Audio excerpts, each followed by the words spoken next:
Hello, everybody. Welcome to the Reds Rundown podcast, hosted by two lifelong Reds fans and journalists. I'm Rob, he's Joe, and we appreciate you taking the time to join us today. Joe, how are you doing?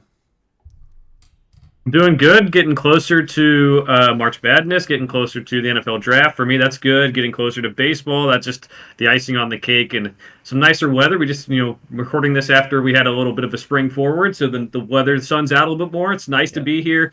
But first of all, Rob, got to apologize to you. I was adamant. It was Jamer. It was Jaime Candelario, and I've heard it pronounced that way too, as you'll find with plenty of baseball players. But as soon as we got done recording, there's this little highlight of Jamer Candelario popping up on my phone. And they say Jamer, so you were not totally wrong.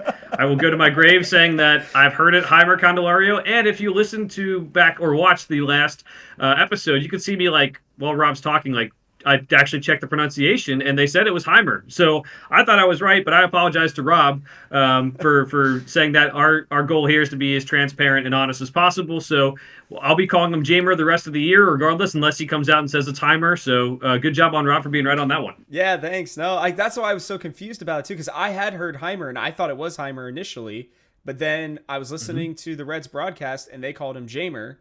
I was like, okay, well then they should know, right? I mean, they got that one, and then I forget who else. Who's the other one that we were talking about? Whose name? It was one of the pitchers. I don't know. I don't remember. I remember I'm that looking one. right now. Give me a second. I believe it was. Oh, it's Montas instead of Montas for Frankie. Yeah. So that was another one that I was surprised about. So we're going to do our best here, obviously, with names. And I appreciate you, Joe. He did call me like almost an hour after we recorded. I was like, yeah, man, no, you were spot on there. I was like, oh, wow. Well, because I'll be honest, guys, like Joe is right about this stuff 99.9% of the time. This was the 0.1% of the time that I was right. So I'm gonna take that win. But I'm not going to win many more for the rest of the season, so you guys better be prepared for that. As you should take the win, and if anyone, I mean, especially with a difference of Montas or Montas, if you make a mistake saying that the rest of the way, or if I make a mistake, or any fans, but I don't, that's so close. I mean, at that rate, oh Yeah. boy. I mean, but no, it's trying to get everything right for everyone as we get into red season. Now he is new, and we're trying to get all these new pieces fitting together. So that includes announcers and broadcasters and analysts getting the names right as well. Yeah, no doubt, no doubt. And we'll move on. And we had the Reds played 6 games this week, including a split squad game, and then they also had one game that was canceled in like the 6th inning or something like that against the Dodgers. Randomly, a lot of rain out there in Arizona this week. A lot of games were kind of halted or suspended at different points. So the Reds ultimately ended up going 5-1-1 though. If you count the suspended game with the Dodgers. Again, it doesn't really matter, but it is good to see them winning instead of just getting crushed the whole time. A couple things of note: they beat the Athletics 15-8. CES and Stevenson started really. I mean, CES has been hitting all spring. I heard the Cowboy. I was listening to one of the games, and he was like, "I'm pretty sure this kid was born with a bat in his hand." And the way he's been hitting, he might be right. But Stevenson hit a home run. Noelvi Marte, who we'll talk about a little bit later, had 2 hits. Andrew Abbott, Diaz, and Antone, Lexi, and TJ all struggled in that game mightily, but the offense had 10 runs in 1 inning, so that was good. And actually, real quick, that does remind me, I am going to do the quick question of the day. Got thrown off there. Question of the day, by the way, let us know in the comments below. Question of the day is, with the Noelvi Marte suspension, which we will get into here in a little bit, who do you anticipate taking over the majority of playing time at third base? I believe that Joe and I have a pretty good answer, and I think there is a pretty easy answer to that one, to be honest with you. But maybe we'll talk about it with the suspension. Well, actually, we'll definitely talk about it with the suspension. So just stick around. You'll get that. All right, back to the games. Reds beat the Padres 6-2. Big game for Ellie, not because he hit a mammoth home run or stole a bunch of bases. For me, I loved this one because he went 1 for 2 with a hit and 2 walks and scored 3 runs. Or I think he was even 1 for 1 in his 3 at-bats. So I love seeing that. Those are the kind of games that get me excited about Ellie as much as him hitting monster home runs, because it shows that his eye is developing. Then back-to-back days for CES and Steve-O hitting home runs. Fairchild continues to absolutely tear it up. He hit a home run as well. Graham Ashcraft was okay. Carson Spires went 4 innings, 3 hits, 5 Ks. A guy who I think is pretty under the radar for a good reason, but somebody who could get some innings for the Reds later this year. Lost 0-2 to the Brewers. Jake Fraley was 2 for 2. But Brandon Williams, Brent Suter, and Lucas Sims all combined for 7 innings, 7 hits, 2 earned runs, but 9 strikeouts. So pretty good outing overall for all of them. Tied with the Cubs after 9 innings, 2-2. I couldn't get most of the stats for this one. I remember a couple people pitched pretty well in that game. But the big one was Spencer Steer hit a home run over the scoreboard, which is absolutely insane. I mean, he is also just smacking the absolute crap out of the ball right now. 4-0 win over the Dodgers. Technically, they suspended that game due to weather-related problems. Nick Martinez, 4 innings pitched, 6 Ks. He has still not given up a run. I think he has like 15 strikeouts or something like that in 12 innings. Pretty awesome spring for him as well. Diamondbacks win over the Diamondbacks 7-5. We are recording this on Sunday, so we're not going to see the Lodolo game yet. Normally we do Mondays, but with NFL free agency, we are not going to cover the Sunday game this week. This week. We'll cover it next week. So we'll have some updates on Nick Lodolo after that. But interesting game for the Reds. Steer continued to hit well. Jake Fraley went 0 for 3 with 3 strikeouts. Luke Maile continues to hit at going 2 and 3. Nick Martini also had a home run. For all you Nick Martini fans out there that are arguing he should be on the roster, he's not, but it's good to see that he's hitting well. Andrew Abbott, 3 innings pitched, 3 hits, 3 runs, 5 strikeouts, 1 walk. Looks like he struggled a little bit, to be honest with you. Lucas Sims gave up 3 hits in his 1 inning, 2 runs, a walk, but 3 strikeouts. His big, runs given up were a home run. So, what are the things that stood out to you this week in terms of games, Joe? Who do you want to put a little spotlight on? First of all, next week we're putting you on the stopwatch under a minute because I'm falling asleep over here, but I'm just kidding. Rob Morvay, I think I did that so fast. We haven't recapped the games that much all year. So for spring training, we'll put them on an over/under time. We'll let everyone play along. I'm teasing Rob a little bit because I know he cares more about the spring training stuff than I do. But I do say Ellie, surprising again. I'm still very impressed with him. It's going to take some time for him to get in rhythm with his swing, with his new approach to the plate. He's batting about 400 right now.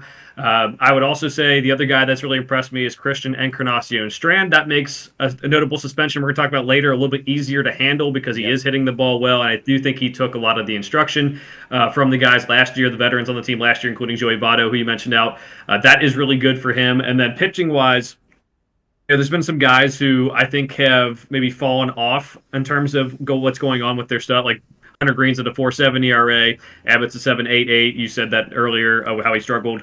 Antone maybe not 100% comfortable with the injury, so my bullpen predictions might be wrong now because I don't know if you can put him in the bullpen if he's not going to be comfortable. But really, Nick Martinez has been the star. He's been the star at camp as a pitcher, and that might make you think that maybe he's the 5th starter. Maybe it gets you to think that he's automatically in the bullpen. Either way, he's on the roster. He was going to be on the roster anyway, but he's pitched incredible. Yeah, it's nice to see that. I think maybe he already knows his stuff. He may not be working on anything new. I think the difference with younger pitchers like Abbott, Green, especially working on his 2 new pitches. I believe Ashcraft is really honing as well. I think that I'm not too worried about them right now. Their next starts will be the more important ones, though, just because those will be the ones where they're actually ramping up for the season and maybe, testing some things out a little bit less. So we'll have to see. We've seen a lot of teams putting out like actual lineups. I know against the Dodgers, what I think was most important about Nick Martinez, and while batters are working on things as well, right? Like they're trying to time up certain pitches, trying to, maybe hit the ball the other way, all those kinds of things during spring training. I think pitchers generally have a lot more little, kinks and stuff that they're trying to work out, new pitches and everything. So not too worried about him right now, but that's what made the Martinez thing, I think, even more impressive was he went through the full Dodgers lineup, I think, except for Ohtani. Pretty much everybody else was playing. So That was definitely good to see. We will move on though to Joey Votto signing not with the Reds, but a minor league deal with the Blue Jays, or technically a non-roster invite, to camp. He's basically come out and said that he believes, he'll be starting in the minors and have to work his way up again, which, is a huge bummer for him. But to be honest, I mean, I love Joey and I think that he's an amazing player. I think he's a Hall of Famer without a doubt in my mind. But the thing that I think was crazy to me is he was expecting a starting spot. Like, he has not hit well enough over the last few years to, I think, be able to demand that. I think he learned that kind of the hard way, to be honest with you. But I will say the Blue Jays have a need, especially because they didn't re-sign Brandon Belt over there at first base. And I actually think that this works out well enough to where I think he could make the opening day roster. I'm not saying for sure. I think he'll probably start in AAA, but I wouldn't be surprised if, like, one injury happens or if he just starts tearing it up over these next 2 weeks and they are like, okay, we'll give him a try. The problem is we know Joey Votto, and he's always a slow starter, so maybe starting down in AAA is not the worst thing for him right now, but we got to give him the credit where it's deserved. Obviously, he's one of the all-time great Reds. I would be pissed, honestly, if they don't end up retiring his number. I think he absolutely deserves it. He's been the best Red of this last 20 years essentially, since Larkin retired, in my opinion, and he came in I think right after that basically. So I personally think they should retire his number. I feel like I'm not being too recency biased with him, but I don't know, Joe. You got any extra thoughts here on Joseph Daniel Votto? Yeah, they'll retire his number 5-10 years down the road. It's not going to be like tomorrow or anything, especially while he's still playing. But no, this was a great signing from the Blue Jays. They needed a left-handed bat. Low cost, obviously, non-roster signing. This is very, I would say, sad for Reds fans, because we're going to see him suit up with a different roster, and this is a team we think that can actually compete. And we've had so many years where we haven't had a roster to compete, and he's been stuck here. He's wanted to be here, don't get me wrong, and stuck here is just because we haven't put the team around him. But then, also with the suspension that comes down later on too, we have infielder going down. We have guys moving positions. Like this Joey Votto news happened hours before the suspension news. So there's a possibility he could have been back with the Reds too, which is just sad. So I'm wishing him the best. I think the Blue Jays have a pretty solid team and a pretty good chance to do some things this year. But we'll miss Joey Votto, and hopefully they do well. Yeah, no, we can only hope so. And it will be sad to see him. It just kind of shows too for baseball. It seems nowadays it's almost impossible for a player to play their entire career anywhere. It just doesn't really happen anymore, which I think is honestly a shame. That's one of the things that I was really liked growing up for certain players. Like, you could associate them with that one team their entire career. Joey will obviously go into the Hall of Fame as a Red. Should he make it, I still definitely feel with the Todd Helton, addition to the Hall of Fame that Joey should probably be in based off of that. But they have very similar numbers, and Joey's going to kind of continue to play, obviously. And with OBP being such an important stat nowadays, almost as much as batting average, he led the league. I think it was in 7 of 8 years or something crazy like that, during his prime. So I guess I'll ask you real quick before we move on. Do you still feel pretty confident that he's a Hall of Famer? I don't know if he's first ballot, but I definitely think he should be in at some point. I think he should be in, but there's definitely things that make you wonder. Major League Baseball, Pro Baseball Hall of Fame has always been more about these milestones you get to, and it's like hitting above 300 or having 3,000 hits or 500 home runs, or these key milestones you get to where you're in the Hall of Fame. But the way the game's played today, especially with pitchers too, but you don't hit those milestones as much. So my fear is that if he comes back and doesn't play well and decides to stick it out for the Blue Jays, hey, I'll stay on the roster, does that batting average come down a little bit? Does the on-base percentage come down a little bit? Is he going to hurt his chances by playing another year? Again, right now, he retires today. I think he's a Hall of Famer, not first ballot, but Hall of Famer. You just kind of wonder about that stuff. I think he's going to get the nod in the Hall of Fame anyway, because people will remember, the baseball writers will remember what he did when he was in the middle of the Reds lineup, and how many years he was really good and a bright spot on this organization. But those things do come into play a little bit more. But we're seeing guys who, never would have gotten in under the old regime get in, like Scott Rowland this past offseason. Like he doesn't have all those numbers, and he got in. So hopefully Joey Votto is treated with that same respect. Especially, he wasn't linked to steroids or anything either, which is a lot of the reason why some of the guys are being left out too. So I think he's going to get in. Yeah, I think so too. I forget how many home runs he has. I'd have to look it up, but he is close to a pretty big. I think he's close to 400. Which, if he stuck it out and got that and was still able to hit close to 300, over these next couple years, I think, because his batting average, I think career is like 298 or something like that right now. So he's right about there, unless if he just like completely falls off and they just keep playing him, I think he should make it. And even then they still may put him in because like his peak years are some of the best peak years that we saw for quite a while. I mean, he was robbed of an MVP. I forget which year it was, but he should have had 2, maybe even 3, honestly, with the way he played during the 2010s. So, very glad to see him go. We'll move on here. Our first player reassignments, we got all the way down to 46 players. So there are 20 more players to either be cut, waived, or reassigned, depending on how many options they have left, obviously. Big names from this group are Edwin Arroyo, arguably the top prospect for the Reds if you don't consider Noelvi Marte, or Rhett Lauder, who also got moved down. Definitely our top pitching prospect. Blake Dunn, hitter of the year last year for the Reds minor league organization. Chase Petty came over, obviously, from the Twins. Big arm, somebody who I still think is very young and they're pretty excited about. Reaver San Martin, a guy who obviously was in the bullpen for a while. Those guys, we don't know exactly where they're going yet. I think most of them will end up in AAA, but they haven't officially been reassigned to AAA camp yet.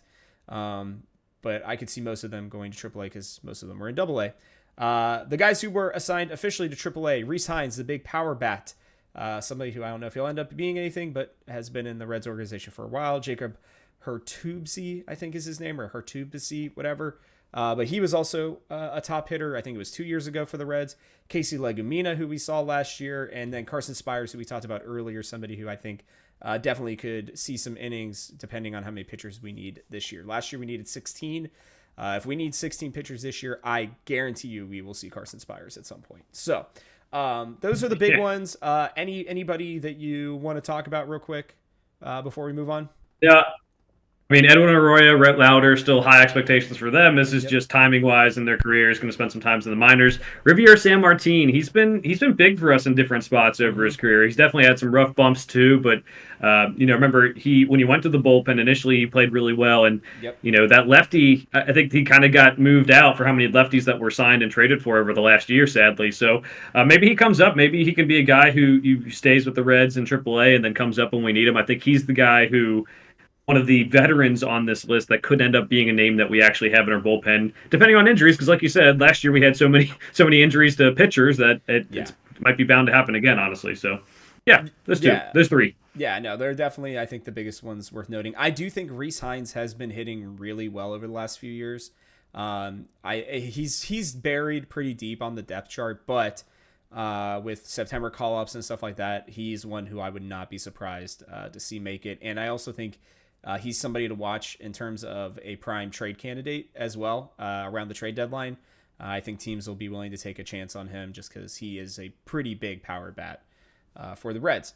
The last person who was waived or traded, we couldn't really figure this one out. Officially, it ended up being a waiver, but Jose Barrero went to the Rangers. Now, you can be waived and traded. They haven't officially announced the deal yet. Or like the waiver yet. I didn't see it, at least on the Reds Twitter account. That's normally when it's like official. But initially it was traded to the Rangers. Now it's waived, it looks like.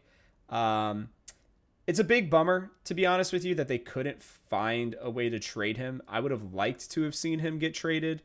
I just think like even if they could have just got some like player to be named later or some cash, I think would have been nice to get something for. I mean, he was all the way. I saw the number 33 prospect in baseball in like 2021 or something like that. So really a big I think, missed by the Reds. I do think that he's one of the few players, I think, in the last few years that they've just completely mishandled.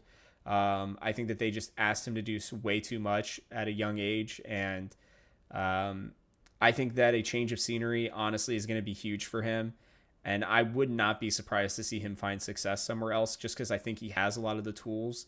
I know his hitting hasn't been great, but I think a lot of that has to do with a really long swing. I think if they find a way to cut that out, he could honestly be a pretty solid player overall, but it's going to be whether or not he decides to adapt to it, or, they find like one thing that the Reds couldn't figure out. Obviously I'm not an expert, so, you can say that I'm wrong on the long swing thing. It's just something that I noticed and why it seemed like he was striking out and rolling over the ball pretty consistently, but, yeah, definitely a big bummer, Joe. Yeah, it was good on you to bring this up. I think last week's episode we talked about him either needing to be traded or cut or whatever. I don't see that. I didn't see anyone giving up anything for him. He's, like we said last week. I'm going to reiterate what I said last week a little bit here, because we're talking about it. But hitting 218 for his career, I think, is around what he was hitting. He's going to be 26 when the season starts. There's no spots in the infield, even after the Marte stuff. Like, are you going to trust him in the lineup, or are you going to trust maybe more veteran like Josh Harrison or something like that? So it was bound to happen. I didn't think they'd get anything for him. I was hoping they would try to trade and get something for him, like you mentioned, but I don't know. It's hard to find the value for a 26-year-old shortstop who's never found success in the major league level. So hopefully he does well for the Rangers. They just coming off that World Series, so hopefully he can enjoy some fun times with them. Yeah, no doubt. I mean, he just has all the athletic tools, and that's what makes me sad about it. It's not that he's athletically, he should be great. But it just seems like, sometimes it happens. Sometimes they just can't put it together. So we do wish him luck. You did mention this, and we're finally going to get to it here. Noelvi Marte, suspended for 80 games for PEDs. I did look this up this morning. There is a difference, because some people were saying this was his second offense. I think he may have gotten, we'll have to, I didn't have enough time to look, but I believe that he may have gotten suspended in the minors with the Mariners for like Adderall, stuff like that, which apparently is a different type of suspension. I can't say for sure, but I can say for sure there are two different types of suspensions. PEDs are different than I don't know what you would call those, Joe, but like stuff like Adderall, things that, like, I guess technically heighten your senses more than actually make you stronger or help your recovery time. So this is technically his first offense for 80 games. He will be coming back. June 19th will be when his suspension is over. So pretty much directly during the middle of the season. Now, I didn't see this because I didn't read much past this yet because I ran out of time. But somebody was saying that because of this, he actually can't play in the playoffs as well, which I think is the bigger issue here, to be honest with you. Like, I almost wish he could just play through the first half of the season, right, and save some guys' legs for later in the season. I guess technically they can still do that, but like, kind of a huge bummer that he's not going to be on there. And now it is going to make that extra roster spot, I think, important. And I almost wonder if they just keep him in AAA for most of the season at this point, unless if they really end up deciding that they need him down the stretch, because you don't want to depend on a guy who can't even get to the playoffs if you're in a playoff race. Now, I know you could use him to help you get in there, but if you're comfortably in a good spot, what do you do about that, right? This is I think, a pretty substantial deal. The only defense I will say is I've heard a lot of players talk about the fact that most of these players from South America do a lot of PEDs early on, especially because they just want to be able to get to a high enough level to make enough money for their family.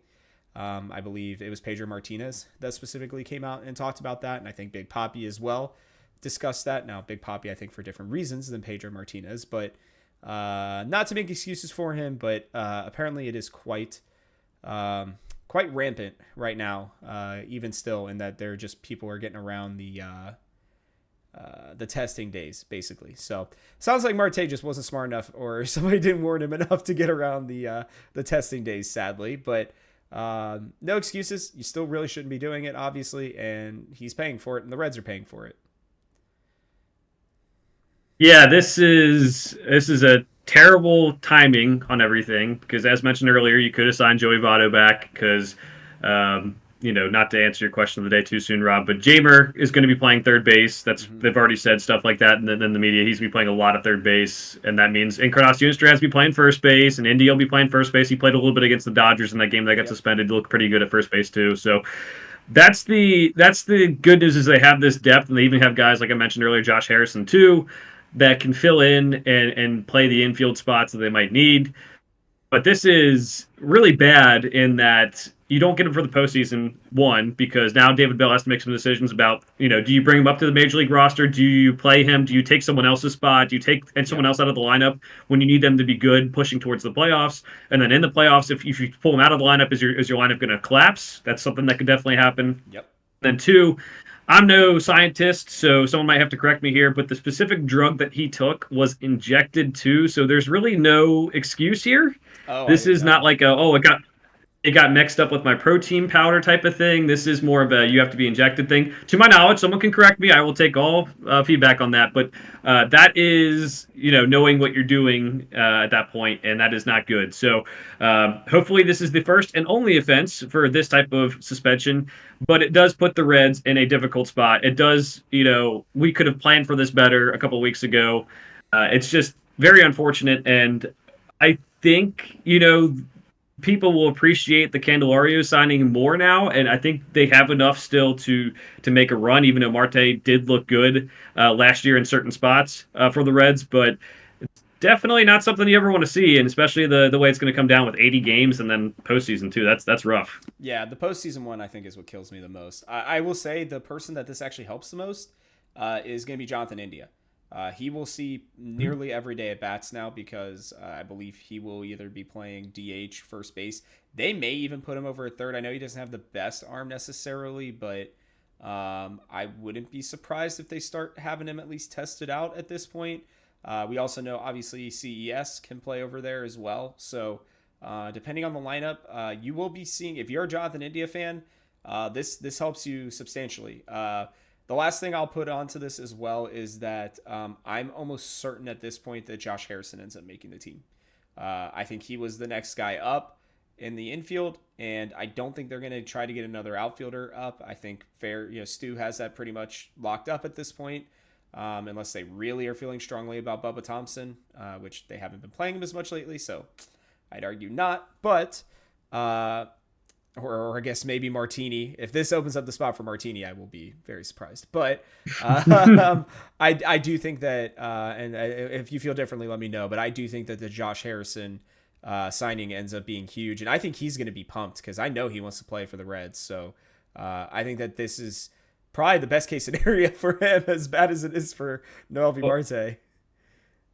Yeah, I think he does make the roster. Part of me is now rooting for Nick Martini just so that you have to drink out of your shoe. But I said Harrison it wasn't based off of injury. That is absolutely what I said. Okay, I'll have to go back. We'll have to go back and look at the tapes on this one, Rob, just to make sure. But Josh Harrison, I think he gets the starting nod not the starting nod, but he gets on the roster for opening day. And then if he doesn't hit well, you can move him around or bring someone else up or try to figure something else out. But you want that veteran presence there at the start. And sure. I do think he was probably the first guy off, even though he's had not the greatest time the last couple of years. So I think he'll be on the roster to start. He'll be part of that big opening day parade. People will be loved to see him there because he's a Cincinnati guy. But it's on him at this point. If he gets the opening day spot, then at that point make the most of your at bats when you're pinch hitting. When you're playing defense, there's still a world where he can be productive for this team and be a super sub in different ways. Yeah, absolutely. I'm really excited to see it. We'll move on to our last topic of the day, Joe. Nick Lodolo. Now, we were questioning last week whether or not he'd even be ready. It sounded like he had a setback. Apparently, that was a bit maybe exaggerated or just misconstrued based on what David Bell had said. He is pitching today. At the recording of this episode on Sunday, March 10th, with the expectation to be ready for opening day. So that's pretty awesome. I'm not going to lie to you. I really did not expect that to happen. With the way that they have now worded it, I would say that Lodolo is going to be, unless if he's still injured, in the starting rotation, which I think basically gives us our starting five because we've already heard, obviously, Hunter Green, Montas, Lodolo now. I've also heard them say multiple times that Ashcraft is expected to be in the starting rotation, and they're not obviously going to leave Andrew Abbott out regardless of how bad his spring has been. So even if Nick Martinez has been great, I think that they signed him with the intention of him being a swingman, that spot starter if they needed him to. There have been slight rumors I've heard of a 6-man rotation. If that does happen, I think Martinez gets the nod there, but we'll have to see. I wouldn't put it past them, especially early on, to take some some of the tread off the tires or the wear and tear, I should say, off of them for the young guys. So I'm pretty excited. I'm excited to just see him. He's probably only going to go like 2 innings, but I'm happy he's pitching. I am too. They said he's right on schedule, which is just weird that we had the reports that he like kind of was behind schedule or things were going to get messed up last week, and then this week it's he's all good. So happy for that news, first of all. Second of all, Rob, going to point out that you did say something like this in our starting rotation thing. I thought he'd be fine anyway, and I think it'd be our 5th starter from day one. But you'd mentioned that maybe he starts in the minor leagues or, starts, still rehabbing, I guess is probably the better way to put it. Yeah. And then you have that off day in the first week. They play opening day on Thursday, the 28th, 17 days away, 18, whatever you want to call it right now. And then he sits the first start of his time, and then the second time around he comes in and starts. That's looking like more and more of a possibility. So props to you for saying that early. But I'm excited because when he's on, his stuff is good, and I think this is good for the rotation. And I'm against a 6-man rotation because you would take a lot of faith in the starters to go farther in games too if you're going to take a guy out of the bullpen and put him on the starting rotation because we abused it last year. But if you do that to start the year, I mean, I guess it's okay. Just make sure this Martinez moves to the bullpen pretty quickly after that, or hopefully no one gets hurt too. I mean, that's the other thing. So yeah, I think that's the big thing is we're going to be looking out for injuries at this point. Yeah, no, I do appreciate it because I think that this makes the most sense for them. And like I said too, like if Nick Lodolo's our 5 starter, he's got to be either the best or very close to being the best 5th starter in baseball, right? Because he has number 2, number 3 stuff, without a doubt. On his best days, maybe even a low tier number 1 starter. But I think that this is great news for the Reds fans. As bad as the Noelvi Marte stuff is, we want our best 5 guys out there in rotation. I mean, this is the year where, in my opinion, almost everybody in that rotation has to put up or shut up, right? I think Abbott's the only one that I'm willing to give a little bit more grace on just because he's really only pitched for like half a season.